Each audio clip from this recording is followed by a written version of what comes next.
Hello, everybody. Welcome to day 5 of Lives. I will give this just a little bit for people to hop on again.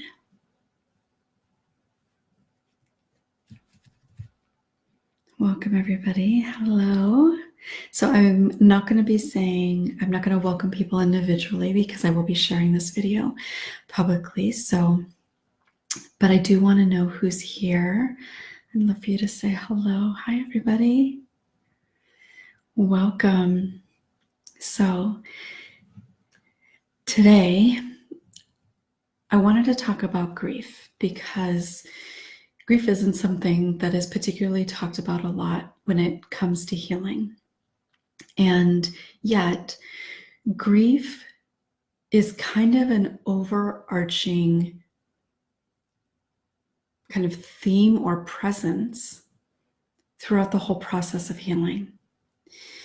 I'll talk about why that is and some of the aspects of grief, but so much of the healing that we do from childhood stuff. So that could look a lot of different ways, but a big part of the healing that we do is grieving. And I think that it tends to be very overlooked and even misunderstood sometimes in terms of what it is that we necessarily need to grieve. But it's an important part. I think that, in fact, I think a lot of times when people are working on trauma, that grief, different aspects of grief are not necessarily something that tend to be spoken about at all. And when it's not identified, when it's not processed, then just like any grief, it continues to live inside of you. You end up, kind of going on and things maybe seem okay, but it's still there, just like when somebody that you love dies. And so today we're going to talk about that. I'd actually really like to hear from you if, as you've thought about your own process in healing or working with therapists or whatever work that you've done, is grief something that's come up? Is that something that either you have brought into your therapy? Has your therapist talked to you about grief at all? I'd really love to hear from you if that's yes, no, either way. I'd actually like to get some feedback about that. Just because I'm kind of curious. I know that in my work, when I talk to people, very often that's not something that's come up, and it's also something that's kind of like, what do you mean grieving? Nobody died. But obviously grief around healing from trauma is not about death.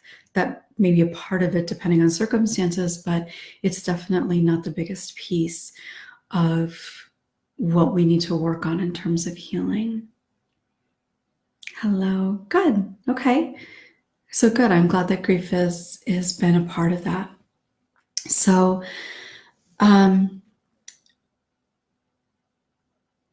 what is it? Why do we have to do it? So most of us tend to think about grief in terms of death. But even with the death, it's also about loss. So grief is ultimately loss. It's a process that we go through to heal, to process loss. And when you have experienced childhood dysfunction, trauma, abuse, generally speaking, there is going to be quite a bit of loss that you experience. And one of the things about experiencing that loss and not really understanding that there's loss and not being able to work through and heal that loss is that it's still there. It's still in your subconscious. And it continues to reinforce core beliefs. Depending on what the loss is, it's going to reinforce a belief. So one of the things very often that people need to be able to grieve is the loss of the sense of freedom that all children should be able to experience, right? The ease, the freedom to explore, the freedom to express, the freedom of feeling safe in the world so that you can go out there and explore and express. When you are abused, you no longer feel safe. So you no longer feel that freedom. So one of the things that we have to be able to do is to process the grief around the loss of that freedom. But when you don't do that, when you don't recognize that there's a loss there, and you think about the fact that you didn't have the kind of childhood that maybe some other people did, or that you wish that you had, maybe even that your children are experiencing. If you don't recognize that there's loss there for you to grieve, then you might tell yourself, it's not a big deal, get over it. You still had a good childhood because of all these other things or whatever, so you might minimize or rationalize. But whatever it is that you say to yourself about it is likely reinforcing that you didn't have the childhood that you deserved because of something about you. Being unworthy, being bad, being punished. There are a lot of ways that loss, again, even subconsciously, is going to reinforce those beliefs. And one of the things that I see people, or I know that people tend to think a lot of times, is that if they didn't have the kind of childhood that they wish they had, or that other people have, or at least they think other people have, is that it somehow means that they didn't deserve a good childhood. And maybe there are specific reasons that they think that they didn't deserve it, but sometimes it's just, I don't deserve it. I didn't deserve it. So when you don't recognize that that's a loss and you need to grieve it, that idea just keeps playing out over and over and over again. And you might be aware that it's happening, but you might not. And when we are unaware that we're being affected by something, it typically has a more significant impact on us in that moment. So it reinforces beliefs. Just like when somebody that you love dies, if you don't allow yourself to process grief, when you're reminded of that person on the anniversary of that person's death, there's a good chance that you're remembering it on some level, that there's a reminder there that doesn't feel good. And again, you may be conscious of it, you may not be. One of the things that will happen quite often is that people will notice feeling maybe more down or more agitated, a shorter fuse, a desire to isolate, like around anniversaries or something like that, but not connect why that's happening. So it's important to recognize for those reasons. It's also really incredibly important because if we feel a loss around something, but we're not honoring that, we're not acknowledging it, we're not honoring it, we don't have compassion for the part of us that is grieving, then we're denying. And when we deny, we can't heal. When we're denying, we're telling that part of ourselves that our feelings don't matter. Again, this is not necessarily happening consciously. We're not necessarily thinking this in a way that we notice the dialogue in our head. It's just an automatic thing that's happening. Like much of the impact of abuse, we're not aware of just how significantly and how consistently things are being reinforced over and over again. And that's true for grief as well. There are so many aspects of loss when we've experienced abuse as children, or potentially other kinds of things too. Poverty creates a lot of loss in a child's life. Obviously the death of a parent, but some of that is going to be kind of part, like you will do a lot of grieving because there's death, and people will support you and surround you and give you the time and space to grieve. And that's one of the difficult things about grieving, like from an abuse history, is that, like I said, first of all, people don't really not recognize that there's grief to process. But second of all, you don't have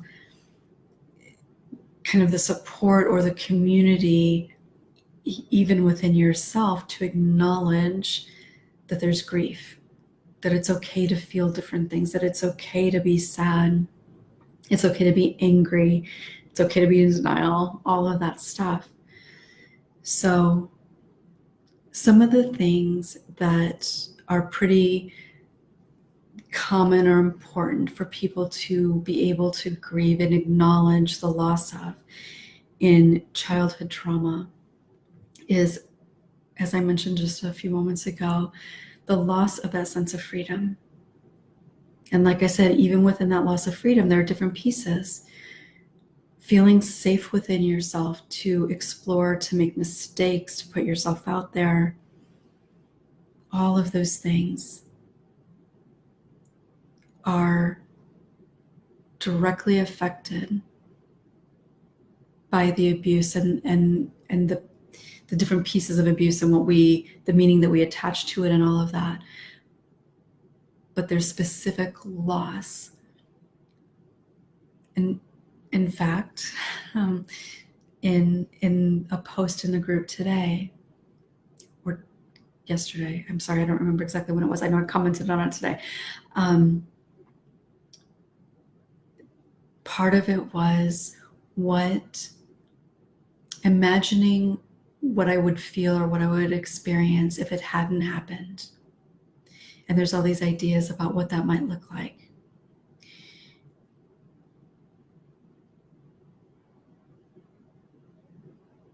The truth is, we don't know what our life might have looked like otherwise, but that doesn't matter. What matters is that you know that your life was significantly altered. How you feel about yourself, how you feel in your life day to day is significantly altered because of that experience. So recognizing the loss of that freedom to be, to explore, to trust, right? Can you relate to that? Honoring the reality of the loss of that and what that means for your life. It's important to honor that. We need to acknowledge to that part of ourselves that has been grieving that it's okay to grieve it, that it makes sense to grieve it. Now, one of the difficulties with acknowledging the loss of feeling the grief is that it can feel really overwhelming at times. Grief is not easy.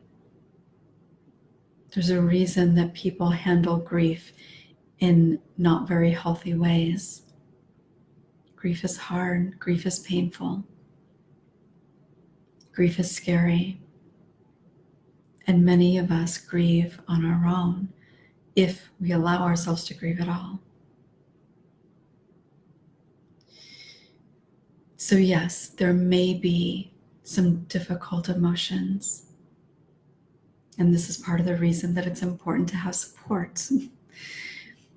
But the reality is you are already experiencing those difficult emotions. You may not know why. You may not connect the dots there. You might even see that there's other things to feel that about.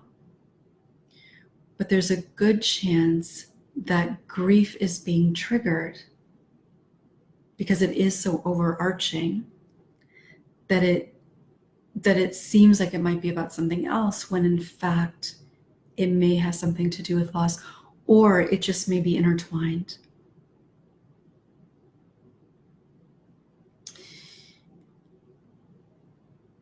So recognize that you may feel a lot of discomfort or unease or fear at the thought of allowing yourself to grieve or identify all the loss. And that's part of the reason it's important to have support. But you're already experiencing it emotionally on some level. It's affecting you on some level.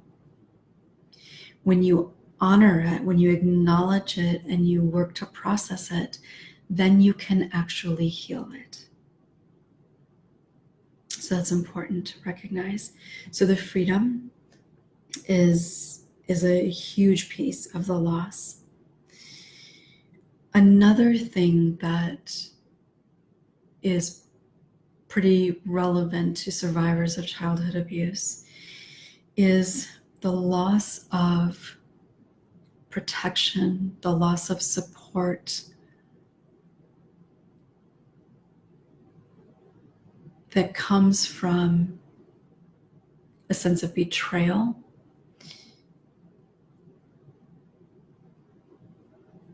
whether it's a kind of overt betrayal or betrayal by kind of omission of providing support. But loss around not having the love, the support, the connection. Those are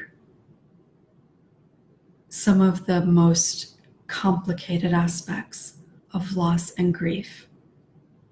Because typically, if you experience that, it's going to be by somebody who should have believed you, somebody who should have protected you, somebody who had an obligation even to protect you. And that can be grief around the relationship that you should have been able to have with an abuser, like that person shouldn't have abused you and you should have been able to have a good, healthy relationship with that person. But it's also from other people, the other parent or your parents in general, friends, caregivers.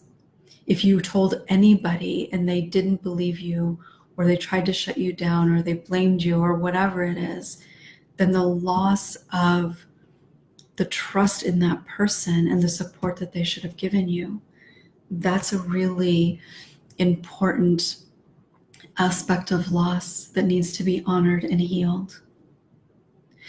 And one of the things that you've probably heard me talk about is that, and I think I even shared this sometime this week, is that in this healing process, so often healing the wound, healing the betrayal around a non-offending parent who didn't protect you, didn't believe you, didn't kick the abuser out, or whatever it is, that healing that betrayal is often takes longer because it's often much more complicated in many ways than healing from the abuse itself, or even the loss of that relationship. So that healing the loss, or acknowledging the loss of all of those pieces around the relationship with that person, that is probably the most significant aspect of grief that you need to be able to recognize how it's showing up for you and being able to move through that. That's incredibly impactful. Incredibly impactful. Another aspect of grief and our loss is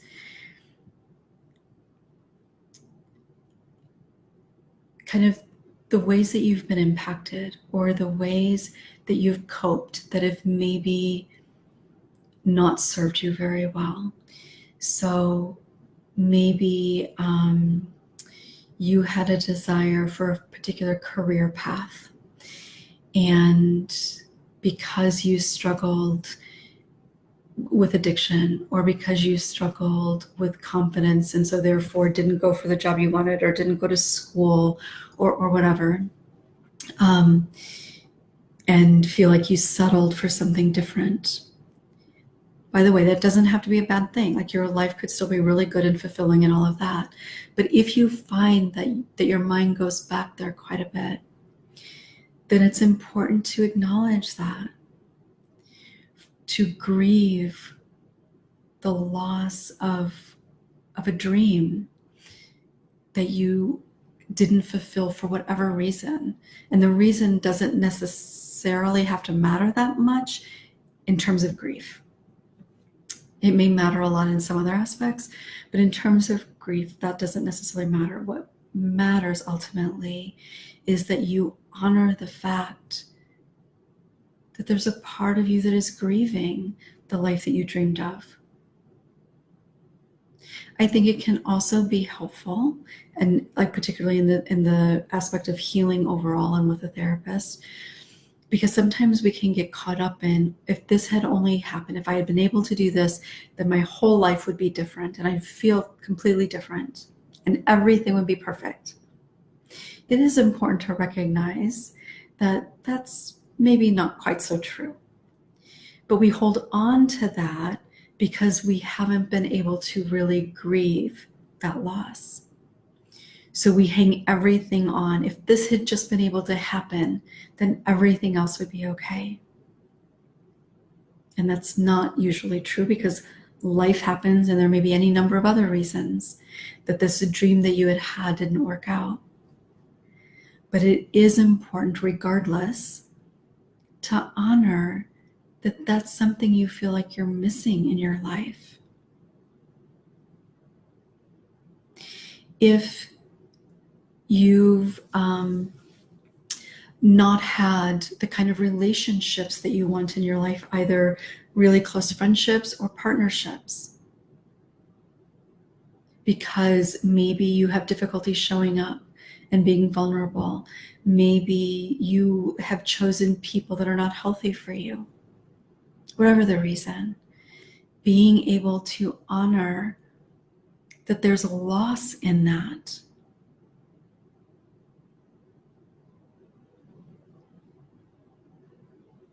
People get hung up often in why it didn't happen, and you blame yourself. You find all the reasons about you, all the bad things about you that caused or that kept you from achieving that.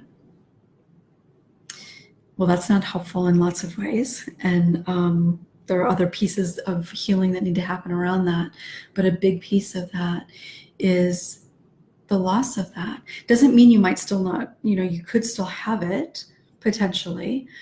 But whether you do or not doesn't matter in terms of the importance of being able to grieve the loss of that, how it feels to you to feel that you have lost that. One of the things that comes up quite often for women in particular is, and this happens for men too, but I hear it more from women, is that because you're abused and because of the ideas that we have about either not wanting to have children because you don't want to bring children into this world, because you think that you'd be a horrible parent, you're afraid of them being abused, maybe even afraid that you would abuse them. So for a lot of people, they make a decision maybe very early on, I'm never going to have children. And that's a perfectly reasonable decision for anybody to make in their lives. If you don't want to have children, then don't have children. Not something that everybody should strive for, and not something that everybody should do. So I wanted to say that. But I will say that I've heard from so many people over the years that they made the decision for whatever reason. And then as they heal, recognize that maybe that's something that they would have liked the opportunity to explore, that they wish they maybe hadn't shut it down so definitively. And even if maybe they would still choose not to have children, they struggle because they think, what if? Or maybe they decided that they never wanted to be married. And maybe in the scheme of things, not being married is really what they would have wanted anyway. But because there's probably a part of them that has thought, why am I doing this? Do I want it? Do I not want it? Doubting their decision, there's going to be loss associated with that. Again, even if in a very healthy state of mind, you would decide, I don't want to get married. That's perfectly okay.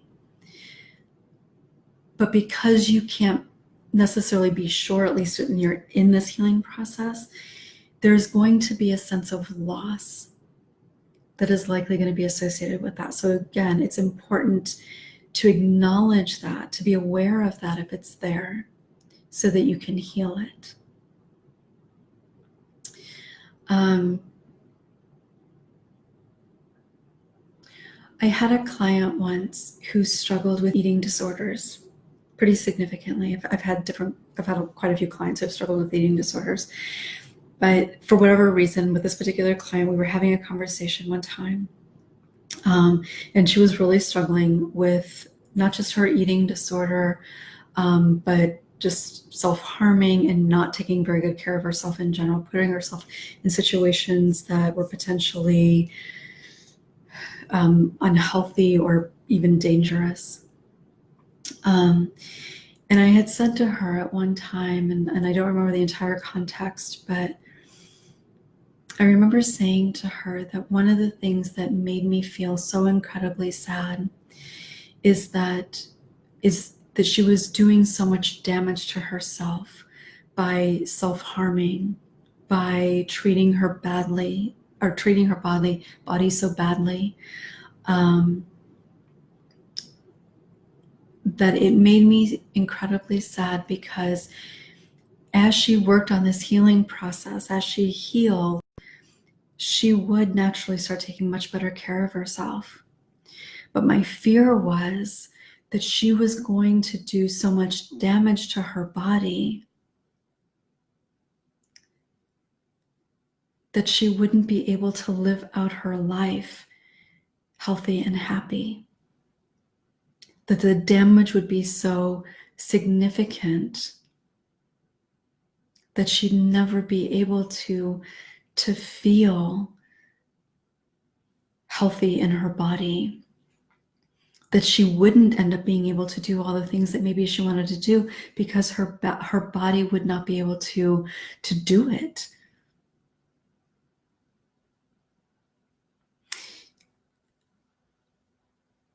We need to be able to recognize the ways that we are dishonoring what is true and what is present for us, so that we can work on healing that, so that we don't carry it forward.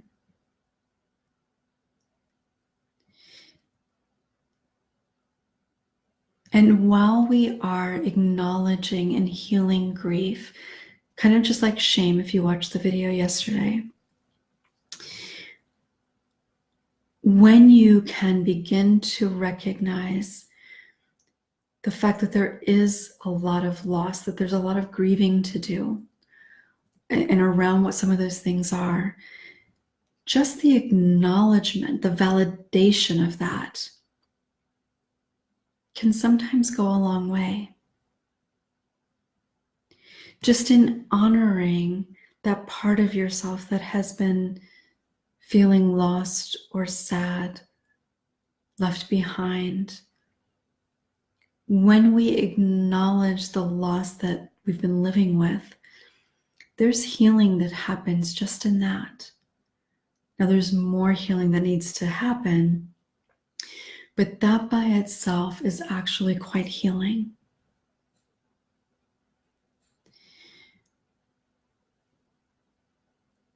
I'm just kind of feeling into and making sure that I've kind of covered some of the biggest ways that we need to grieve. If there's something that came to mind is for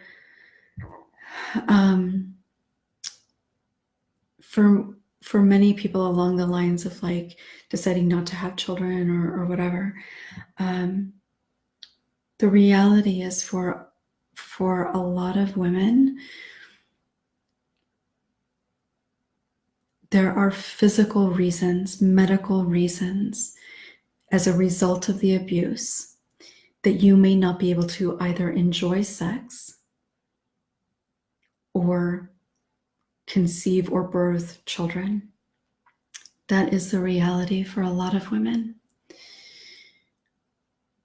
And those are two different things, certainly. Even being able to enjoy sex, penetration, I guess I should say, specifically.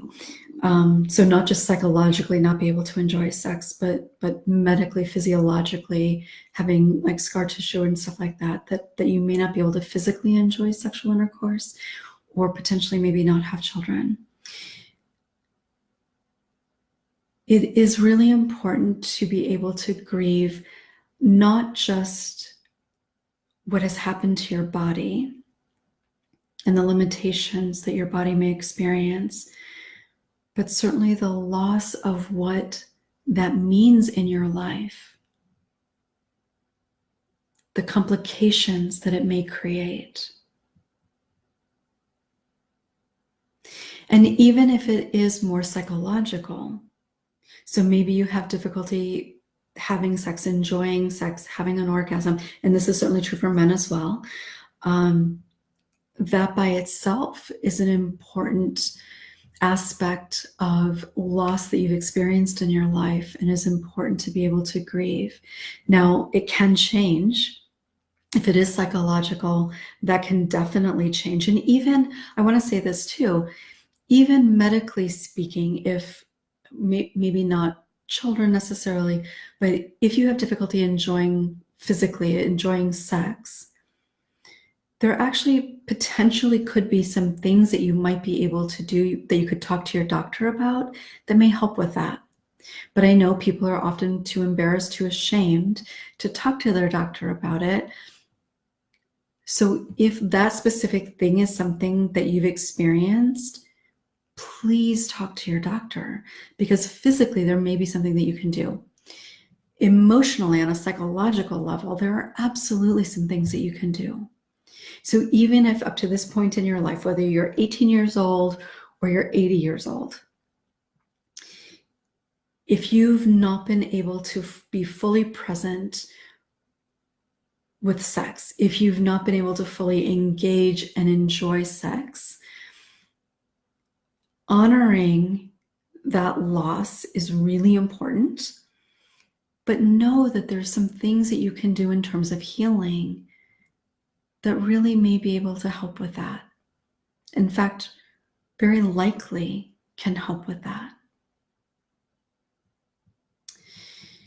So I think that I've covered all the things that really came to mind for me in terms of the really kind of significant things that are important for us to acknowledge and be able to grieve. So I am about 35 minutes in.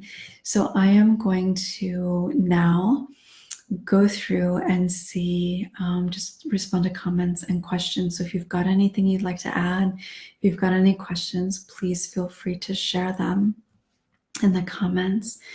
So again, I just want to thank you for listening. Thank you for watching.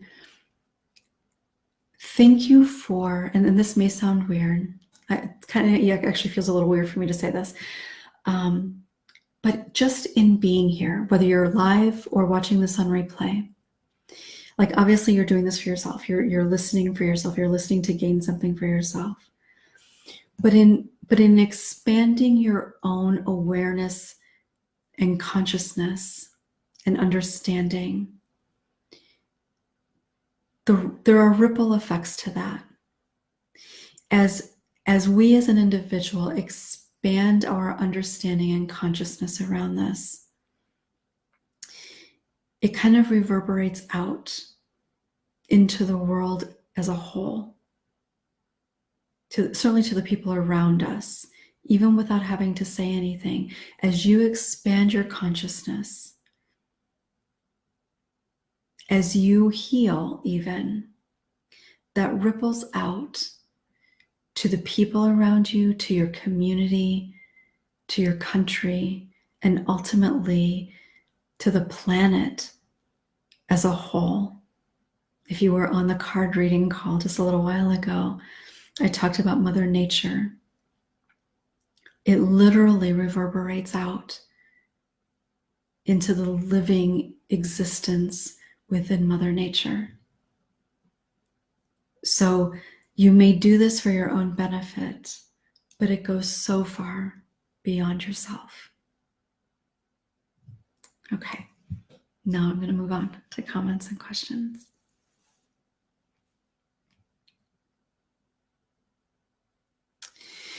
Great question. Don't you have to grieve something you miss? Can't grieve for something you never had. This is, I think, a very common belief, an idea that people have. And it certainly makes sense. And I hear people say this all the time. When it comes to grieving, and particularly in terms of healing and childhood stuff,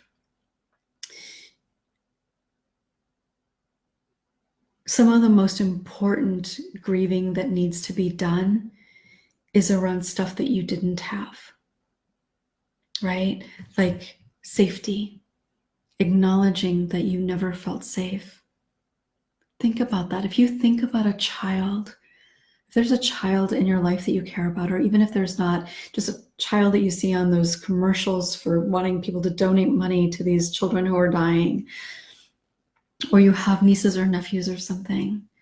If you think about a child and what it means for them if they did not feel safe in their body, in their mind, in their home, in their community, that is so incredibly sad, right?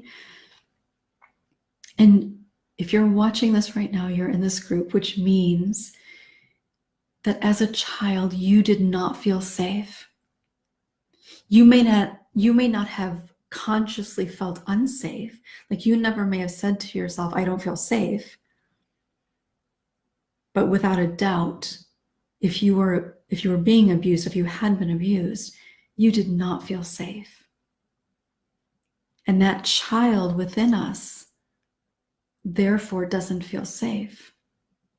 That child within us has an expectation still that it is unsafe and that the world is unsafe.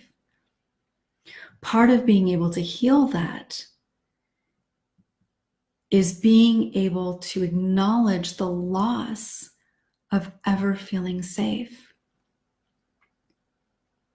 If you never had a loving, supportive family or father or mother or whatever, maybe you had some supportive family, but the parent you didn't have, it's even more important to honor that. You have to be able to honor that, because that part that is wounded, part of that wounding is not having that. People who are adopted at birth into a very loving home, part of the reason that they may still struggle at times, and maybe they don't acknowledge it, maybe they don't want to acknowledge it to themselves or other people, or maybe they're really unaware because maybe they really did have a great family. But when it comes to relationships, when it comes to kind of maybe something that might trigger self-confidence or unworthiness, the fact that they don't know their biological family, or the fact that their biological mother and maybe mother, father, whatever, chose to give them up for adoption, which I think is a beautiful option. So there's nothing wrong with giving up a child for adoption. There's nothing wrong with being adopted, not at all. But the reality is that children who are adopted will find that they wonder sometimes. So even in that type of a situation, they might even feel like they wonder, what would it have been like? So even in that situation where there's nothing necessarily at all bad that happened, it's important to recognize how this is impacting them. And if they feel like they've lost a relationship to a biological parent, to know who they look like. They never had that, but it still affects them. And so they need to be able to recognize and acknowledge that that is a loss and heal it. So I hope that makes sense. But that is something that a lot of people really do kind of believe.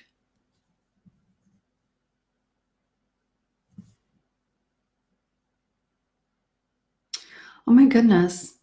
3 family members in 3 consecutive months who passed away. That can bring up all kinds of stuff for different reasons, but that is a lot of loss. And the thing about grief is that when you have unprocessed grief, for whatever reason, so even like that child who was adopted, grew up in a great family, didn't have any abuse or anything like that, there's still probably some loss there. When you have particularly unidentified, certainly unprocessed grief or loss that is there, when something else happens in your life, and this is really important, so I'm glad this is coming up. When you have something else come up in your life that either triggers, reminds you, even if subconsciously, of this loss over here, or let's say somebody dies, grief is grief. Grief feels, loss feels kind of the same, no matter what it's about. Now, of course, there's going to be a lot of nuance to that, but in terms of how we experience it, it's very similar. So let's say you've got all this unprocessed grief over here, unacknowledged grief over here, and then somebody passes away.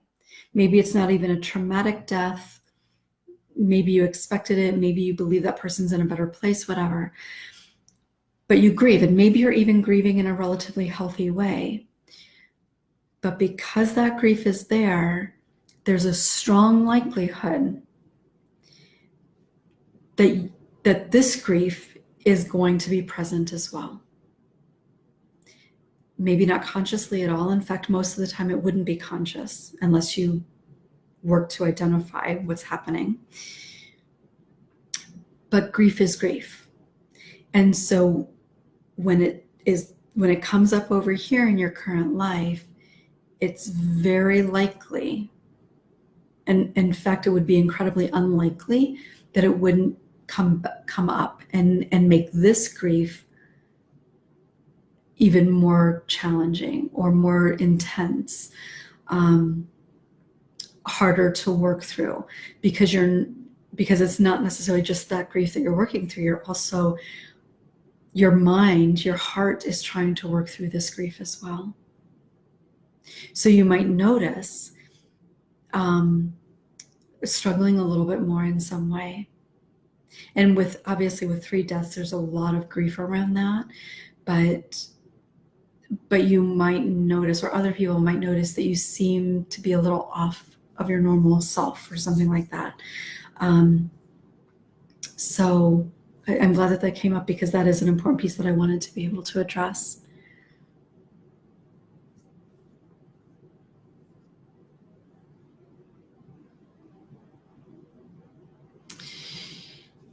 Remember the death of a grandmother, and saw everyone else around, and that there was no crying or sadness for you, and kind of wondering what was going on with that. I will say that this isn't the case all the time, for sure, but we learn how to cope, right? So when you have this loss early in your life, you learn to cope with it, and often it's by shutting it down. It's denying it, it's pushing it aside, it's disconnecting, detaching from emotion. In fact, I would say that a lot of the reason that we tend to numb and detach is because of coping with loss. I actually do believe that that's the case much of the time. And we all grieve differently. I think that just, you could take 2 people that grew up in the same family, they may grieve differently. But it is also true that part of the reason that we grieve so differently is because we are all also grieving all this other stuff, and how that shows up, or what that is going to be quite different, because everybody's life experiences throughout are different. But just naturally, some people may not necessarily be all that emotional, or maybe they're in a different stage of grief, because grieving is a process, and it's not linear. We go up and down and back and forth, and you might feel like you're in a really good place, and then for whatever reason, you might find that you're right back having a hard time accepting that person is really gone, or that this thing really happened. But people really do grieve differently, just generally. But if you recognize that you tend to just kind of detach or shut down, there's probably a good likelihood that it's because there's other stuff that might feel somewhat similar, and that's how you learn to cope with it before.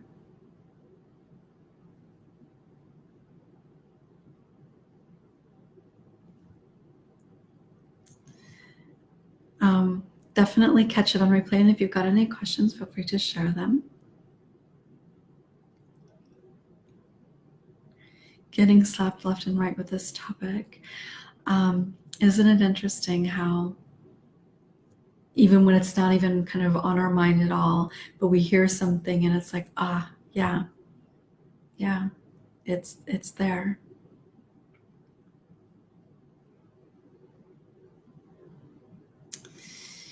Beating yourself up over not having confidence to finish school or go for a job you would have liked. Please do not beat yourself up, and know that it's never too late. It is never too late. Never. I have worked with people that have gone back to school. I'm trying to think of, I think the person the oldest person that I'm thinking of, I think she was in her 60s and decided to go back to school. It is never too late. Never, never, never. Even if you don't end up doing it as a career, but if you want to go to school, if there's something you want to learn, even if it's not a degree, if there's something that you want to expand for yourself in your life, it is never too late. Never. And you know what? I didn't have the confidence that I could do it either. I truly didn't. And there is nothing different about me than there is you. And I know you. So I can say that. There's nothing different. But I didn't have the confidence that I could do it either. I didn't truly didn't believe that I was smart enough. I absolutely didn't believe that I had the discipline to do it. But my biggest fear was that I wasn't smart enough. Each step of the way, community college, I didn't believe I was smart enough. Getting my bachelor's degree, I didn't think I was smart enough. I absolutely did not believe that I was smart enough to get my graduate degree. And I remember thinking throughout my program that I was one test away, I was one class away, I was one paper away from them discovering the truth and kicking me out. Those thoughts really went through my mind all through school. So you can do it, even if you don't believe that you can. And I am proof of that, because I am not smarter than you are. I am not more capable than you are. And I fully, absolutely believe that. No matter who might be watching this, if you have thought about that, if you have thought about going back to school or going and taking some classes or learning something new, it is never too late. Never. The what if monster consumes me a lot. Yeah, I still do that. I do that a lot. I do it so often, and it keeps me from doing so many different things. It keeps me from expanding courageous journeys. It keeps me from showing up as consistently. It keeps me from trying something new that I might like. New food even. Like if I know that I like something on a menu at some place, or I would typically like something on a menu, but something else kind of sounds good, but I'm not sure about it, I will typically go with the thing I feel more sure about, because what if I don't like it? So even really simple, kind of silly things, I get it. I am right there with you. Been self-harming since I was 10, still do it to this day. You are not alone. And while moving away from self-harming to other ways of coping is not an easy thing to do, it is challenging. It takes a lot of determination. It takes a lot of being very mindful.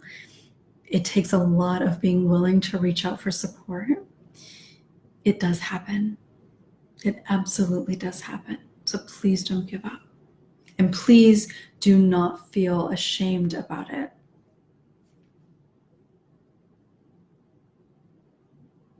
What are the stages to grief? So there are 5 stages to grief that are fairly well known.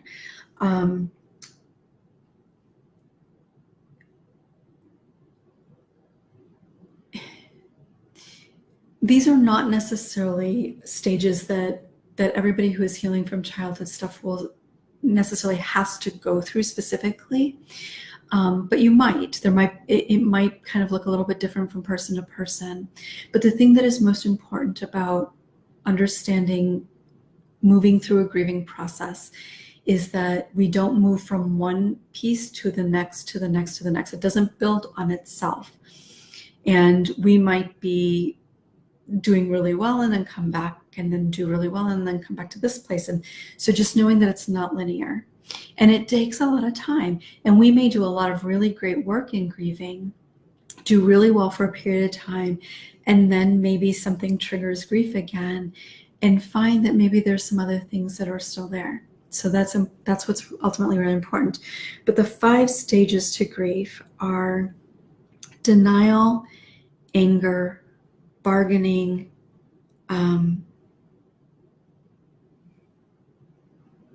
depression, and acceptance. Make sure I got that right. Again, for the most part, these will kind of be present for a lot of people, but it's going to look a little bit different. But it's mostly kind of like going back to the video that I did on self-love.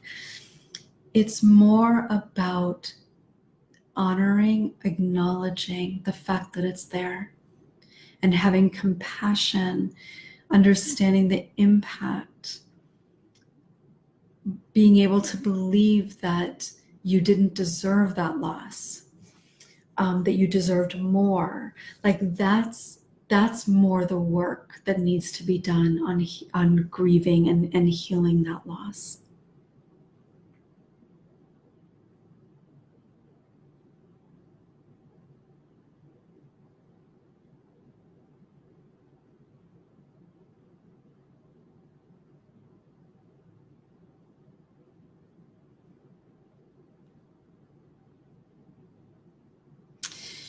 Yeah, so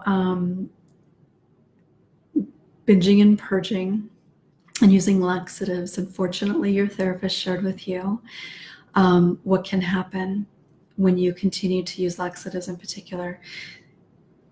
And this is something that I spoke with that client about as well, because that is incredibly potentially life-threatening. But really, if you think about it, I mean, it may not be that extreme, but there's so many, even shutting ourselves off from other people keeps us from being connected, keeps us from being able to learn to trust and enjoy relationships with others from a place of being free. So that's not quite as life-threatening as, I mean, it can be actually, but not as likely to be as life-threatening as using laxatives. But it's kind of the same idea that if we're not doing the work of the healing, then we are affecting, because we're holding ourselves back from the life that we want and deserve. So I'm glad that your therapist shared that with you as well. And good for you for being able to stop that. And so not as a shaming thing, but you were able to stop that. You found a way to not use that any longer. So the same can happen for the other things as well. And it's not simple. So I'm not suggesting you just have to make a decision, but I think just being able to remind yourself that, okay, I made a choice about that. I found that I was able to manage without doing that. Yes, it's true that you're doing other things, which obviously would still be good for you to be able to not do, because it's still not healthy for you. But there was probably a time that you didn't think that you'd be able to let go of using laxatives, but you did. So it's about finding other avenues of managing and coping. And that's true for any coping mechanism that is not serving us well, that is creating potentially even more shame or harm.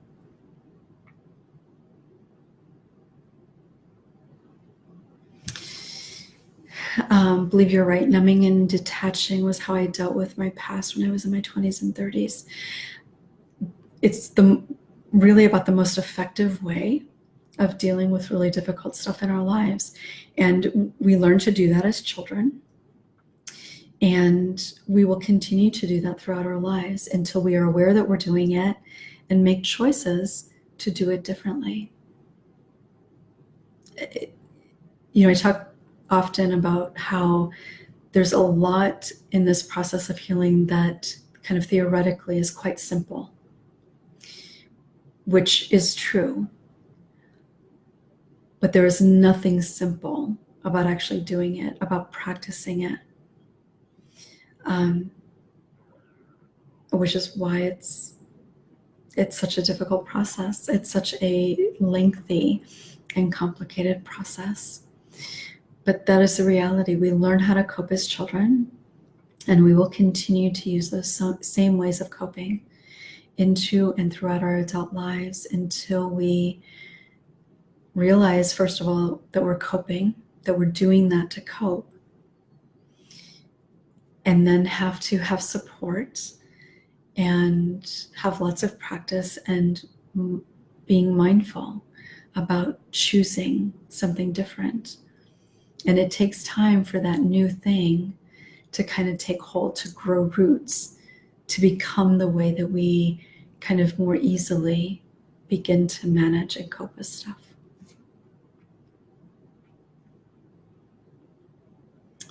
I struggle a lot with acceptances.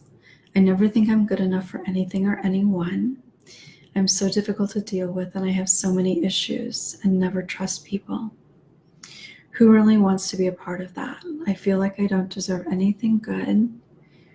I always feel that I only deserve that I should be put down and or harmed from people that are supposed to care and love me, only because I see myself as a problem. Otherwise, I wouldn't have been abused for so long and by so many people. I don't know how to accept myself.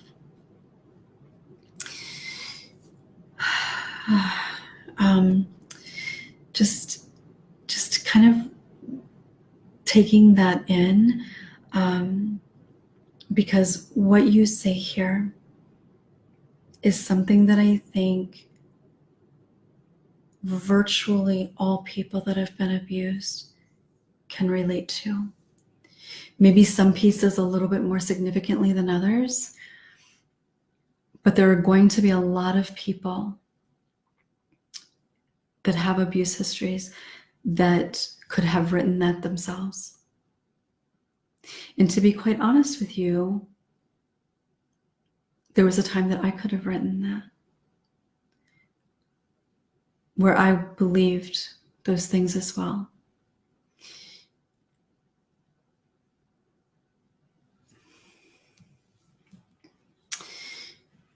So much of this, well, all of it ultimately is related to the core beliefs. And so if you haven't watched that video, I did this week, I don't remember which day I did that, maybe Tuesday, but it will be on YouTube. But I did a video on core beliefs. If you haven't watched that, I would encourage you to do that. And I'm not going to name you, but I know who you are. And the course that I know that you have, Journey to Wholeness, all the different pieces of that, all the different pieces of Journey to Wholeness can help with this. And the thing about learning as we're healing, the thing about practicing as we're healing, is that we need repetition. We need to hear it over and over again. We need to be reminded. We need to practice over and over and over again, because each time we practice, we're practicing from a different place. So when we first try something, when we first learn something, it internalizes to a certain degree. The next time, because we've already internalized it a little bit, the next time it internalizes a little bit more. The next time we practice it, it internalizes it a little bit more.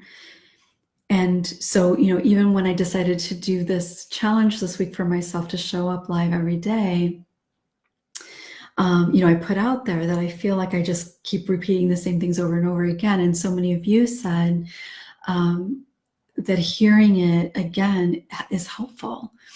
And because depending on where you are, even on that particular day, not even in terms of healing, but just how open you're feeling or how good you're feeling, how not good you're feeling, you're going to hear the same exact thing a little bit differently. Just like so many of you watch videos, and from other people too, but so many of you watch videos over and over again.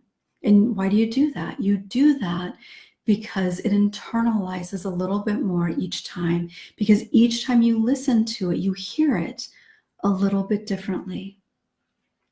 So review, in particular, the section on vulnerability and trust. And I think that those were together.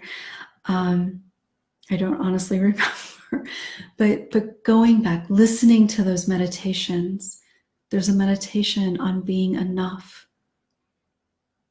Go back and listen to that. And even if you don't believe it, you don't have to believe it. Just let it sink in a little bit further each time. But all of what you've shared here is about chipping away at what those core beliefs are so that you can begin to see the truth.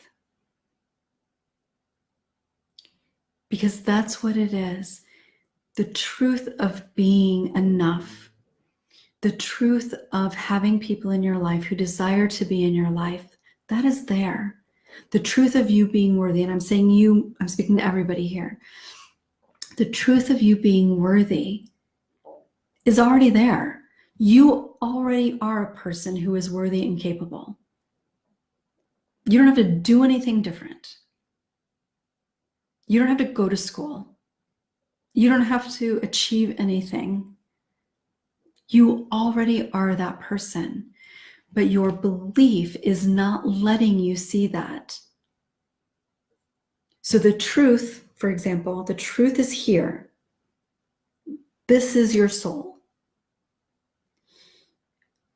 Your beliefs, your core beliefs or belief is here. So everything that you experience, everything that you're learning chips away at this level, piece by piece by piece. And it's so slow and so small sometimes that it doesn't look like there's been any progress made, but it's happening. And the more you chip away at this, eventually it gets smaller. As you begin to chip away, you connect more with this. Even if it's not something that you feel a strong connection to, you have access to this more. It's always there, but when your core beliefs are really powerful and big, you don't know it's there. You believe that this is all that exists. So you chip away, you chip away, you chip away, and it makes this more accessible. So healing, it's not about changing who you are. It's about uncovering who you are. I don't know what I say, but it's not about changing who you are, because who you are is already here. Healing is changing what you believe so that you can access who you are, so that you can see who you are. This is true. No matter what you tell yourself, no matter what you come up with, all those what ifs or yeah buts, this truth is there. Other people can see this because they don't see this layer. Other people see the truth of who you are. And that's why they can like you, why they can love you, why they can appreciate you, why they value who you are in their life, why they can believe that you are deserving, why they can see the good in you and your strength. Because they're not trying to see it through this layer of your core belief. It's very clear to them. So it's all about core beliefs. So if you're watching this, I mentioned a course, Journey to Wholeness. I will share that in the description on YouTube. It is a course that I created to help people dive deeply into the most significant aspects of healing. And the meditations are designed for you to listen to over and over again, because we need to hear it over and over again. So I hope that you go back to that. Listen to the meditations. Do the journaling. Even if what you first come up with doesn't necessarily feel like it's helpful, let yourself explore those options. So if you are watching this, either live or on replay, if you have any questions about Journey to Wholeness, please feel free to share them here, or you can send me an email and just you can send the email to healing@courageousjourneys.com and put Journey to Wholeness in the subject line so that I know that that's what you're inquiring about. And I'm happy to answer any questions that you might have. Tuesday was core beliefs. Yes, thank you. I think that that's true. I don't remember what Monday was. Gosh, feels like this has been a really long week in some ways. Yes, somebody else is saying yes to that whole thing that you just said there. Absolutely agree. How or what coping skills does someone use when all I can do is overthink or replay situations? I tend to over-apologize for maybe fear of being vulnerable or having emotions, I think is what you're saying here. So how or what coping skills does someone use?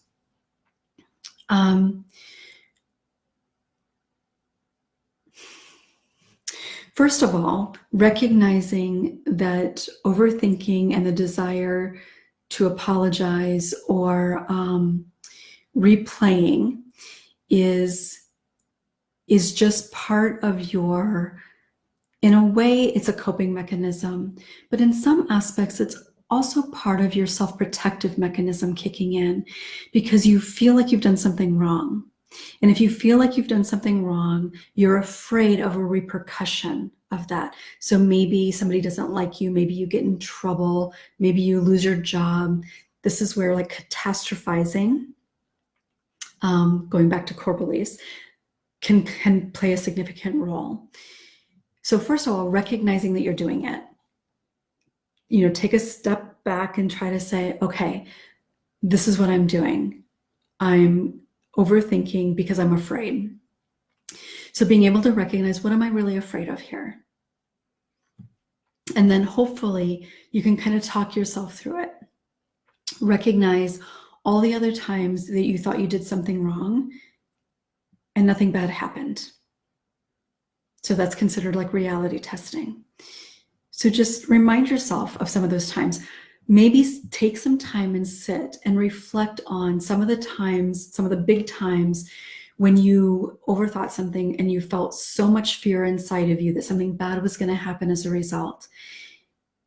Like really like reminding yourself how that felt in your body, how much fear you had, all the different ways that you catastrophize something really bad happening. And nothing bad happened. Write that stuff down. Like really remind yourself of not all those times necessarily, but remind yourself of some of those times that that's happened. And in particular, being able to remind yourself that nothing in fact bad did happen.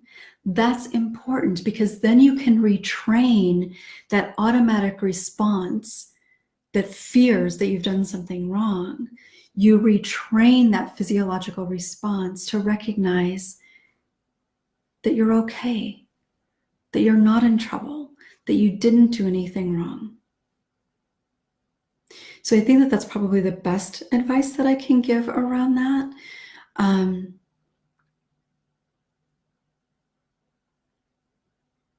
Yeah, I think that I was going to go on to something else, but that kind of takes away from it. That in particular, I think is the best thing that you can do for that.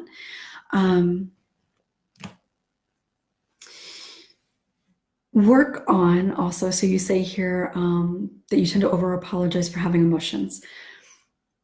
So a couple of things. One, really try to practice not apologizing. I know that might seem kind of silly or simple, but it's actually something that is really helpful and important. Notice when you apologize for something. Now, if you've actually done something wrong or done something that you know has hurt somebody, not that you think has hurt somebody, or if there's something truly that you should apologize for, then it's important to apologize. But let's be real here. Probably 99% of the time that you apologize, you have nothing to apologize for. So being able to notice that you're apologizing, Because for many of us, we apologize so automatically that we don't even necessarily notice it. So noticing that you've apologized and just how often that happens, and then working hard at not apologizing. Or if you apologize to somebody, let's say it's somebody that you know that you have communication with quite a bit, and you notice that you've said, I'm sorry. Say, oh, wait, nope, I'm not sorry. Maybe you even let people around you know that you're working on not apologizing anymore.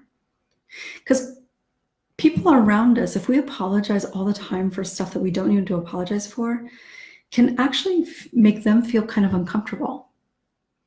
So if we can let them know that we're working on not apologizing anymore, they're probably going to be grateful for that.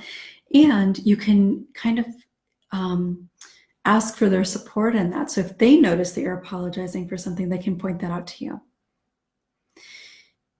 And that is an important thing that we need to practice. We need to recognize how often we actually do that. The other thing is, don't ever apologize for having an emotion. Don't apologize for feeling. Never. Never should you have to apologize for feeling something. Now, if you're feeling angry and you lash out at somebody, then maybe you apologize for lashing out at somebody, but don't apologize for feeling. You don't even necessarily have to apologize for being angry. I think it can be helpful to recognize that anger is secondary to hurt or fear and deal with what's really going on there, but that's a different issue. So certainly can practice that.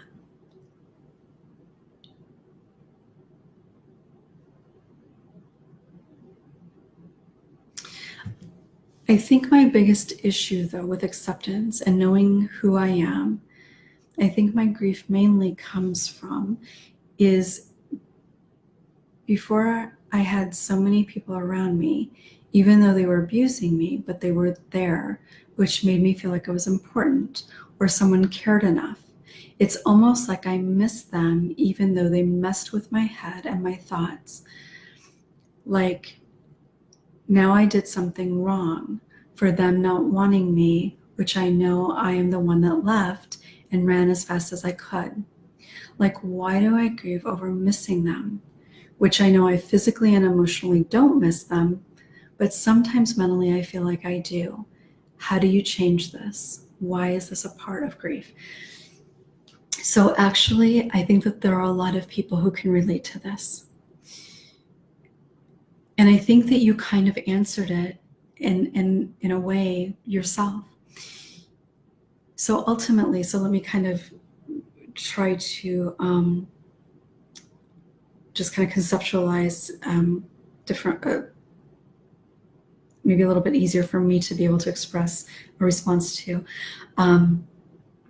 So ultimately, that even in the case of being abused or hurt by somebody, that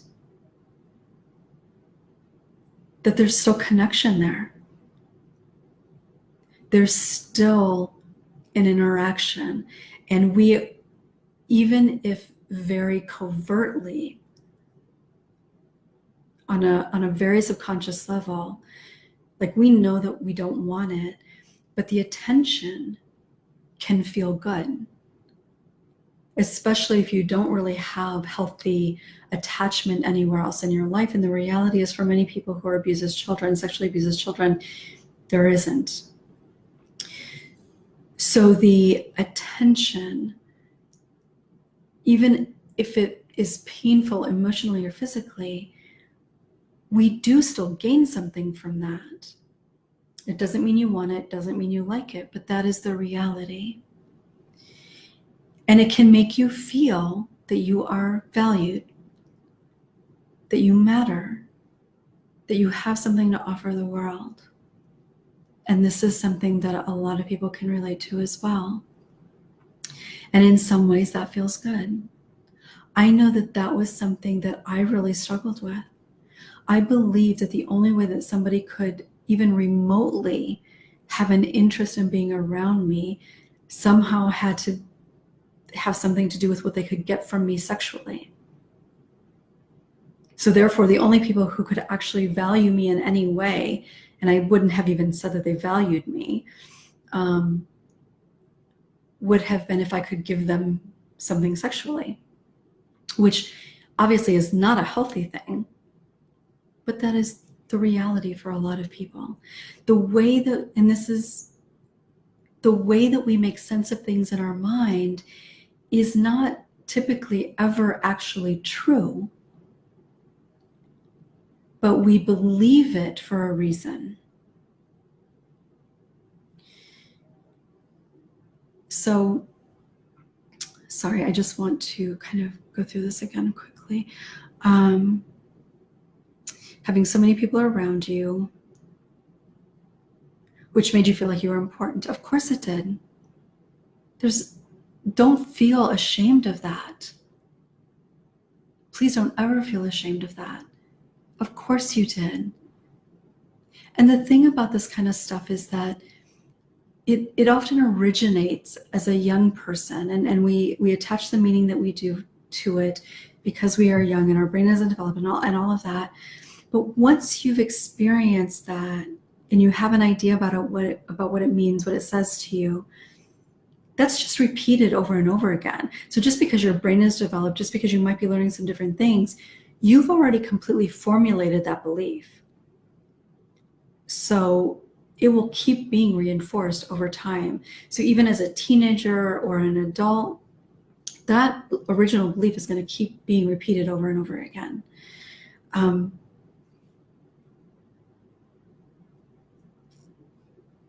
So then they're no longer in your life. This is actually an important, imperative loss to recognize. Because of course, it's not the loss of them, it's the loss of that connection. And yes, not a healthy connection, but it's still a connection. It's the loss of having people around. It's the loss of feeling that you mattered to somebody, even if unhealthy. So there is a lot of loss around that. Loss doesn't have to be healthy. It doesn't have to be something that makes sense in a healthy way. There can be loss around all kinds of things that aren't actually healthy, but we still experience it as loss.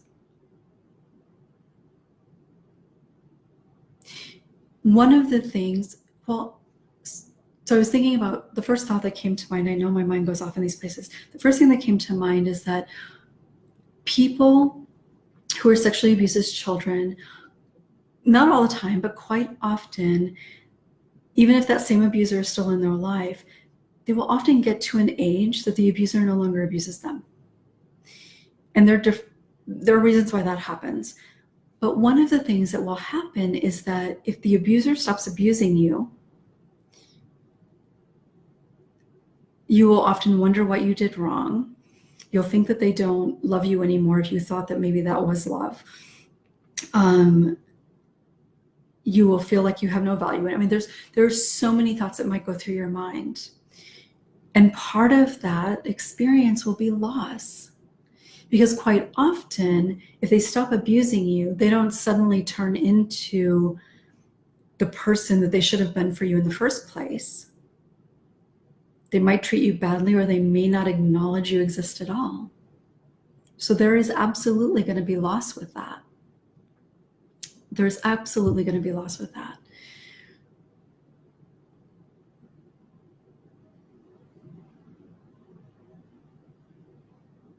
So I think I kind of addressed a little bit about how you change that. You let go of the shame around the fact that there's something that you're missing there. You understand why. And then you do the work that you need to do to be able to grieve and to be able to release any shame around that. The attention I would get felt good to me, and I've had shame around that. That is one of the most common areas of shame that people hold on to. And whether it's that it felt good, that the attention felt good, or that you feel like you somehow gained something from it. I think in yesterday's video, somebody shared that they gained something monetarily. So there are a lot of things that we somehow gain something from whatever that might mean. And we tend to hold a lot of shame around that. And it's incredibly important and imperative that we release that shame for whatever reason that we have it, whatever we're telling ourselves about it. We have to be able to release that. Acknowledging, being able to connect to some of those other thoughts that are there. So somebody's saying, I felt the opposite. Like what was happening to me was because I did something bad or I was bad. It was brutal at times and hated it. That's when I learned to drift off somewhere else. Yes. And you know what's kind of interesting about what you're saying here in this is that I think both things can actually exist. I think you can feel like it's happening because you're bad and also feel that there's a benefit in what's happening, that you find that that's what your value is, or potentially even miss it, not the abuse specifically, but miss some aspect of that when it's not there. So I think that they can both kind of exist at the same time. I think they kind of did for me. I absolutely believe that what was happening to me was because of who I was with all the people who did stuff to me. I absolutely believed it was because of who I was. I don't know that I would say that I missed it not happening. But I did feel, in fact, I don't think that I missed when it didn't happen. But there was absolutely a part of me that missed feeling valued when that wasn't there. In fact, this isn't something I've shared much publicly. As an adult, maybe in the very early stages of my healing, I worked as a bartender and cocktail waitress. And the environment lent itself to getting a lot of attention, not warranted or not wanted attention, but I got a lot of attention, and I didn't like. I wouldn't say that I liked it. Like I wasn't consciously enjoying it, and a lot of times it made me feel very uncomfortable. And it wasn't until I had done some healing and I was no longer working in that environment, but I realized it, and I don't remember now exactly what made me realize it, but I remember that I felt, and I was propositioned, and that movie, Indecent Proposal, I think, like there were lots of propositions made and stuff like that. But I remember at some point after I had not been doing that work for a while, realizing that even though I didn't like it, even though it made me uncomfortable, that it boosted my sense of confidence in a way, even though I didn't feel confident, but it kind of boosted my sense of self-esteem in an unhealthy way. And because that's how I had learned to feel that I mattered or that I was valued, because I wasn't getting that from all these different people, I was getting it from my husband, which is where it matters. But because all this external stuff wasn't there, it made me question my own value. And it's not that I wanted that, because I didn't. Like I said, it made me uncomfortable at times. Not all the time, but there were times that it made me uncomfortable. But there was still a part of me, because that's what I had learned my value came from, that was the only way that people might pay attention to me, that there was a part of me that was kind of going through this process of like like not feeling that I mattered in some way. So I hope that that kind of makes sense. And I know I kind of went off on something else, but I know that that's something that a lot of people really do kind of struggle with. And so in that example, I said that some of the things actually made me feel uncomfortable. And even the things that didn't, I actually still believe that that was happening because I was bad, because there was something wrong with me. That like the people who propositioned me, like offered to pay me to do things and stuff like that, like I believed it was because they saw the truth of who I was. Like they saw all the bad things I believed I had done. They saw all the things that I was willing to put up with. And that's why they propositioned me. Like I remember having those thoughts go through my mind. And of course that wasn't true, but I believed that at the time, that they were seeing the badness in me. They were seeing the slut that I was, because that was the word in my mind. I come from that time. I believe that they were seeing that that's the truth of who I was. And that's why they were hitting on me. That's why they were propositioning me. That's why they would grab me. That didn't happen too much, but I believe that that's why it was happening.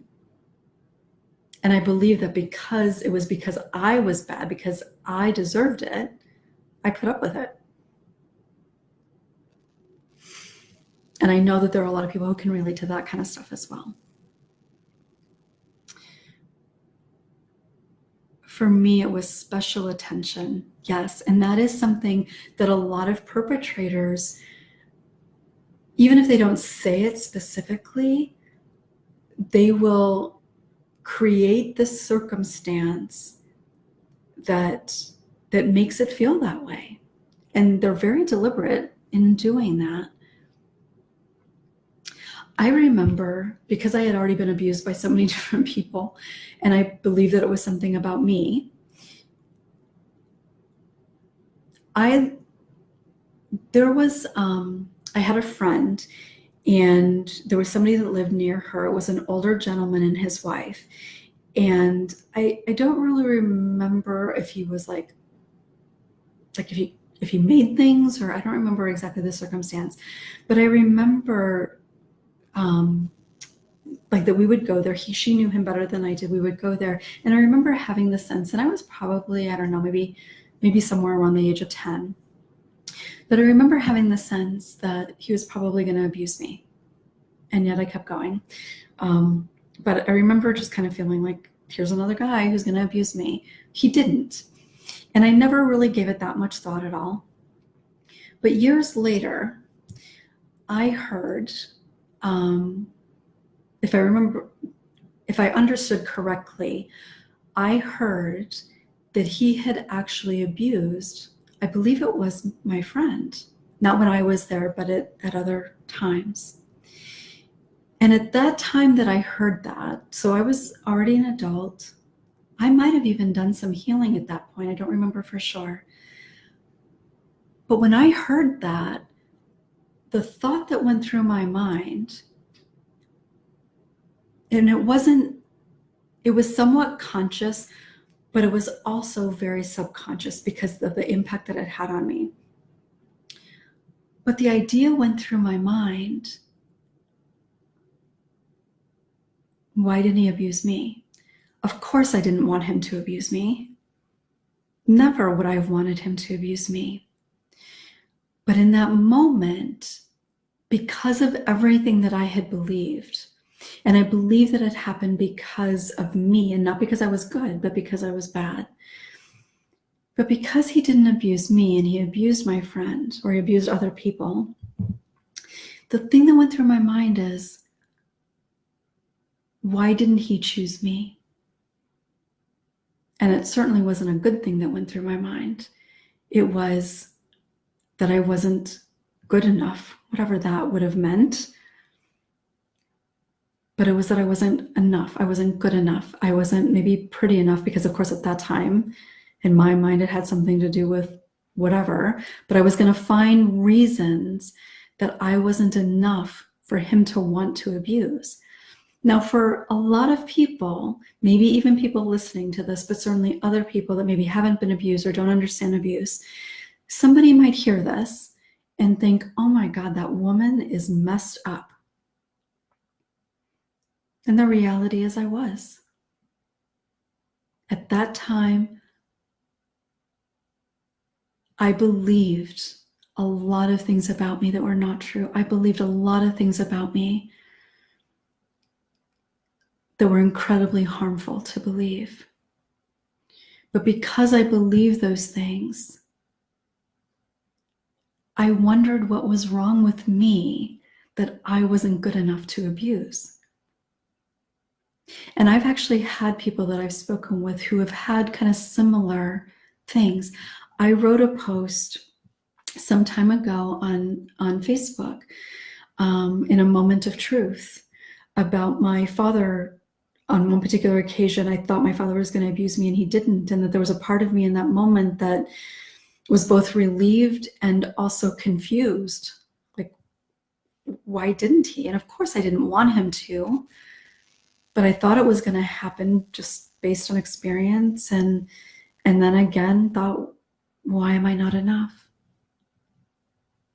So if you are somebody who is watching this and you think, oh my God, that is really messed up, please learn more about what it means to be a survivor of abuse, because it actually makes a lot of sense. And to be honest with you, there are a lot of therapists who would also think, who might give you a very significant diagnosis if they heard something like that, or think that you're too damaged or something. But I know that I am not the only one who has had thoughts like that, because I've heard it. People have shared it with me.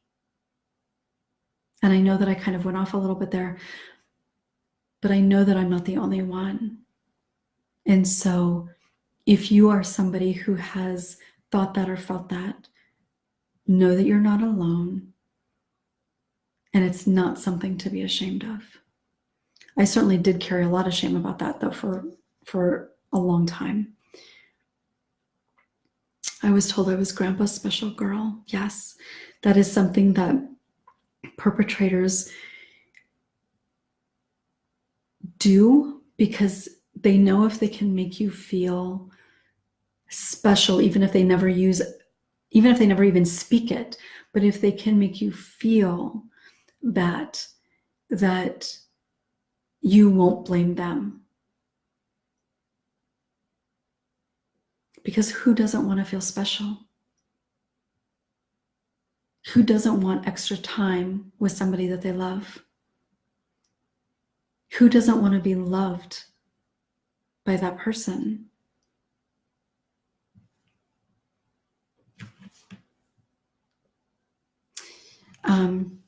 So told that you were special, but thought, if I was his special girl, how could you do this? And that is so confusing to a child. And that kind of thing definitely has an impact on trust and safety and vulnerability in relationships later on.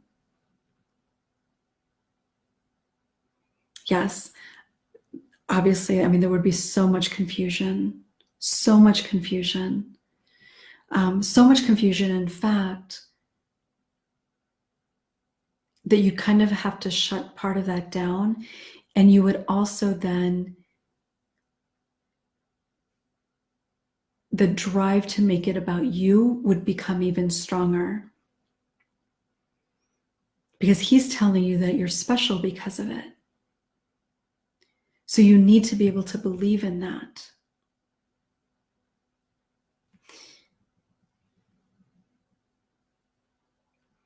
Just did what you were told, yeah. And the reality is, you don't even have to be told what to do. You don't have to be told not to tell. You just kind of know. You pick up. Children are like sponges, for good and for bad. We intuitively know. And that's one of the reasons also why So many people who have been abused are so incredibly empathetic because we become very attuned to other people. Now, that can be detrimental to our own well-being, even in our adult lives, but that is one of the reasons.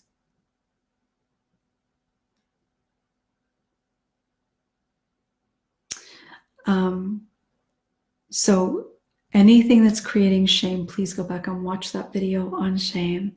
Nothing at all that has anything to do in any way whatsoever with abuse is something for you to be ashamed of.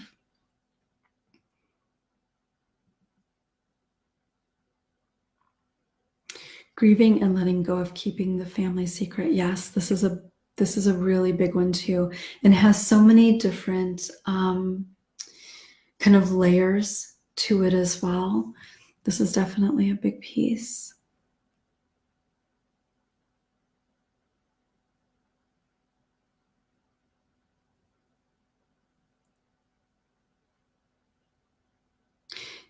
Yeah, for some people, it feels like for a lot of people, really, it feels like the only kind of way to feel kind of ultimately that we matter. Really, ultimately, that's kind of what it comes down to. Even if you don't want to be what's happening to happen, well, and of course you don't. So it's not just even, but it does often become kind of the primary way, if not the only way, that we feel that we matter. Which is part of the reason that it's so impactful and takes so much work to heal. You've done that too. So something that I said resonated for you.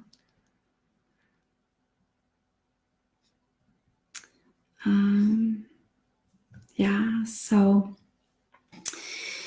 this has turned into quite a long one too, which again, I'm happy to be here and joining you all in this.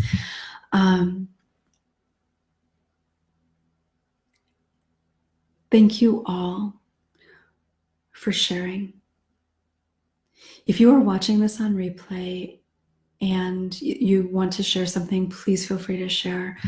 But even if you don't share, remember what I said kind of earlier on about just being here, and how that kind of reverberates out.